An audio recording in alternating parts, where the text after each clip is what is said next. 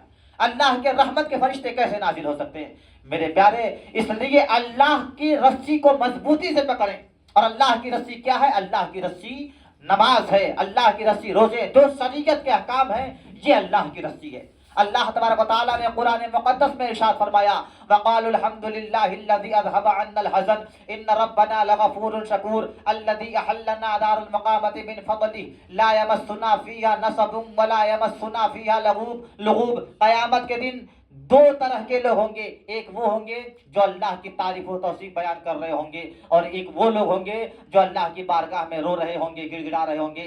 جو تعریف و توصیف بیان کر رہے ہوں گے وہ کیا کہہ رہے ہوں گے؟ اے پروردگار عالم، دنیا میں تو نے جو ہم سے وعدہ فرمایا تھا کہ اگر تم اچھے عمل کرو گے، اگر تم نماز پڑھو گے، اگر تم روزہ رکھو گے، اگر تم حج کرو گے، اگر تم نیک عمل کرو گے تو میں تمہیں ایسی جگہ بھیجوں گا جہاں تمہاری ہر مرادیں پوری ہوں گی. اے پروردگار عالم، تو نے اپنا وعدہ سچا فرمایا، مجھے جنت جیسی عظیم نعمت عطا فرما دی. اور ایک وہ لوگ ہوں گے جو اللہ کی بارگاہ میں کہہ رہے ہوں گے پروردگار عالم آج مجھے بچا لے، آج مجھے بچا لے، مجھے پھر سے دنیا میں بھیج دے. یہ ہماری بھی خواہش قیامت کے دن ہوگی. اللہ نہ کرے ہماری یہ خواہش ہو، ہم دنیا میں وہ دن آنے سے پہلے اپنے آپ کو رب کی بارگاہ میں پیش کر لیں، اپنے آپ کو رب کی بارگاہ میں جھکا لیں، رجوع کر لیں اللہ تبارک و تعالیٰ کی طرف، نمازوں کی پابندی کر لیں. لیکن یاد رکھیں قیامت کے دن وہ لوگ بھی ہوں گے جو اللہ تبارک و تعالیٰ کی نافرمانی کرنے والے ہوں گے. اللہ تبارک و تعالیٰ قیامت کے دن ان کی جب پکڑ فرمائے گا، فرشتوں کو حکم دے گا ان کو لے جاؤ، منہ کے بل گھسیٹتے ہوئے جہنم میں ڈال دو، منہ کے بل گھسیٹتے ہوئے جہنم میں ڈال دو. اچھا، فرشتے لے جا رہے ہوں گے، قرآن کے الفاظ سنے وَهُمْ يَسْتَرِخُونَ فِيهَا، لوگ چلا رہے ہوں گے، گڑ گڑا رہے ہوں گے، رب کی بارگاہ میں دہاڑے مار کر کے رو رہے ہوں گے، اور کیا کہہ رہے ہوں گے؟ ربنا، اے ہمارے رب، اخرجنا، ہمیں یہاں سے نکال، نعمل صالحا غیر الذی کننا نعمل، ہم ہر اس عمل کے خلاف کام کریں گے جس عمل کی وجہ سے آج ہمیں یہ دن دیکھنا پڑ رہا ہے. ذرا آپ غور کریں اور انصاف سے بتائیں، کیا اللہ تبارک و تعالیٰ ہمیں دوسرا موقع دے گا؟ کیا اللہ تبارک و تعالیٰ ہمیں دنیا میں دوبارہ بھیجے گا؟ اللہ تبارک و تعالیٰ نے دنیا میں ہمیں اسی لیے تو بھیجا ہے تاکہ وہ دیکھے کہ کون اچھا عمل کر رہا ہے، کون برا عمل کر رہا ہے. لیکن قرآن کے الفاظ دیکھیں کہ قیامت کے دن لوگ یہ کہہ رہے ہوں گے اے رب ہمیں یہاں سے نکال، ہم ہر اس عمل کے خلاف کام کریں گے جس عمل کی وجہ سے ہم یہاں پر آج کے اس دن کو دیکھ رہے ہیں، ہمارے ساتھ یہ حادثہ ہو رہا ہے. تو اللہ تعالیٰ فرمائے گا وَهُمْ يَسْتَرِخُونَ فِيهَا رَبَّنَا أَخْرِجْنَا نَعْمَلْ صَالِحًا غَيْرَ الَّذِي كُنَّا نَعْمَلْ أَوَلَمْ نُعَمِّرْكُمْ مَا يَتَذَكَّرُ فِيهِ مَنْ تَذَكَّرَ وَجَاءَكُمُ النَّذِيرُ فَذُوقُوا فَمَا لِلظَّالِمِينَ مِن نَّصِيرٍ. ایک جگہ ارشاد فرمایا قَالُوا رَبَّنَا مَتَّنَا اثْنَتَيْنِ وَأَحْيَيْتَنَا اثْنَتَيْنِ، کہ اللہ تبارک و تعالیٰ کی بارگاہ میں لوگ اس طریقے سے بھی التجا کر رہے ہوں گے کہ اے دو بار موت دینے والے اور دو بار زندگی دینے والے، قالوا ربنا متنا سنتين واحييتنا سنتين، اے دو بار موت دینے والے اور دو بار زندگی دینے والے، فاعترفنا بذنوبنا فهل الى خروج من سبيل، ہمیں پہچان، ہمیں یہاں سے نکال، یہاں سے نکلنے کی کوئی سبیل بتا، کوئی راستہ بتا. تو اللہ تبارک و تعالیٰ فرمائے گا ذالکم بانہ اذا دعی اللہ وحدہ اذا کفرتم، یہاں سے نکلنے کی کوئی سبیل نہیں ہے، کوئی راستہ نہیں ہے. یہ ہر اس چیز کا بدلہ ہے کہ جب بھی تمہیں ذالکم بانہ اذا دعوا الی اللہ، جب تمہیں اللہ کی طرف دعوت دی جاتی تھی، وحدہ، اس کے وحدانیت کی طرف دعوت دی جاتی تھی، تو کفرتم، تم انکار کر دیا کرتے تھے. جب تمہیں نیکی کی طرف بلایا جاتا تھا، نماز کی طرف بلایا جاتا تھا، اور روزے کی طرف بلایا جاتا تھا، قرآن و سنت کی طرف بلایا جاتا تھا، تو تم انکار کر دیا کرتے تھے. اب تمہیں کوئی موقع نہیں ملے گا. اور میں نے دنیا میں کہہ دیا تھا کہ یہ جو زندگی ہے یہی آخری زندگی ہے، یہی آخری زندگی ہے، اس کے بعد کوئی موقع نہیں ملے گا. تمہیں عمل کرنا چاہیے تھا، اگر تم نے عمل نہیں کیا تو تم اب سزا بھگتو. اب یاد رکھیں، اب آخری بات میں آپ کو آخری آیت، پھر انشاءاللہ اخلاق کے طور پر قاری نصاب بیان کرتے ہیں. حقوق العباد پہ آپ پر حقوق اللہ تھوڑا سا تو اب یہاں پر جب انسان گنہگار انسان سمجھیں گے کہ اب تو کوئی راستہ نہیں ملا، کوئی کچھ بھی نہیں ہونے والا ہے، اب ہم کیا کریں؟ تو اب وہ لوگ ایک ہی چیز پکڑیں گے، جیسے آج ہم دنیا میں پکڑتے ہیں، کیا کریں، شیطان بہکا دیا، کیا کریں شیطان بہکا دیا. کیا کریں امام صاحب نماز نہیں پڑھنے کہیں نہیں پڑھنے شیطان بہکا دیا. سو گئے تھے شیطان بہکا دیا, شیطان سلا دیا. اللہ تعالیٰ نے ان اللہ وعدکم وعد الحق, شیطان اس دن کہے گا کہ اے لوگو جو اللہ کا وعدہ تھا وہی سچا تھا, اور جو میں نے وعدہ کیا تھا ووعدتکم فاخلفتکم یہ سب تو جھوٹا تھا, بے بنیاد تھا. وقال الشیطان لما قضی الامر ان اللہ وعدکم وعد الحق, بے شک اللہ کا وعدہ سچا تھا. ووعدتکم فاخلفتکم, اور میں نے جتنے بھی وعدے کیے تھے سارے کے سارے جھوٹے تھے. اور یاد رکھو وما کان لی علیکم من سلطان, میں دنیا میں کسی چیز کا سلطان نہیں تھا, میرے اختیار میں کچھ تھا ہی نہیں. اللہ نے کچھ بھی نہیں دیا تھا. کبھی شیطان آپ کی گردن پر تلوار رکھ کر کے کہا کہ اگر تم نماز پڑھو گے تو ہم تمہارے سر کو قلم کر دیں گے. کبھی شیطان نے کہا کہ اگر تم نماز پڑھنے جاؤ گے تمہارے گھر میں بے برکتی ڈال دیں گے, تمہارے بچے کو مار دیں گے, تمہارا گھر گرا دیں گے. وما کان لی علیکم من سلطان, میں کسی چیز کا سلطان تھا ہی نہیں. بس کیا تھا الا ان دعوتکم فاستجبتم لی, میں نے تمہیں دعوت دی اور تم نے قبول کر لیا. میں نے تمہارے دل میں وسوسہ ڈالا اور تم نے اسے قبول کر لیا. میں نے صرف تمہارے دل کو پکڑا, تمہارے ذہن کو پکڑا اور ڈالا کہ نماز پڑھنے سے کیا فائدہ, تمہارے گراہک چلے جائیں گے, تمہارا دوست ناراض ہو جائے گا, اتنے دنوں بعد تو آیا ہے ملنے کے لیے, ابھی چلا جائے گا تو پھر ایسے دوست کو کہاں پاؤ گے. ابھی چلے جاؤ گے نماز پڑھنے, گراہک چلے جائیں گے تو اب گراہک کو کہاں سے لے کر کے آؤ گے. تم نے قبول کر لیا اور یہ بھی نہیں دیکھا کہ میرا جتنا وعدہ ہے وہ جھوٹا ہے, رزق تو اللہ کے ہاتھ میں ہے. یہ گراہک دوبارہ اللہ تبارک و تعالیٰ بھیجے گا, یہ دوست نہیں ہوں گے, اچھے دوست اللہ تبارک و تعالیٰ تمہاری زندگی میں بھیجے گا. تم نے میری بات مان کر کے نماز کو چھوڑ دیا, روزے کو چھوڑ دیا, تو اور تم آج مجھ پر جو ہے لان تان کر رہے ہو.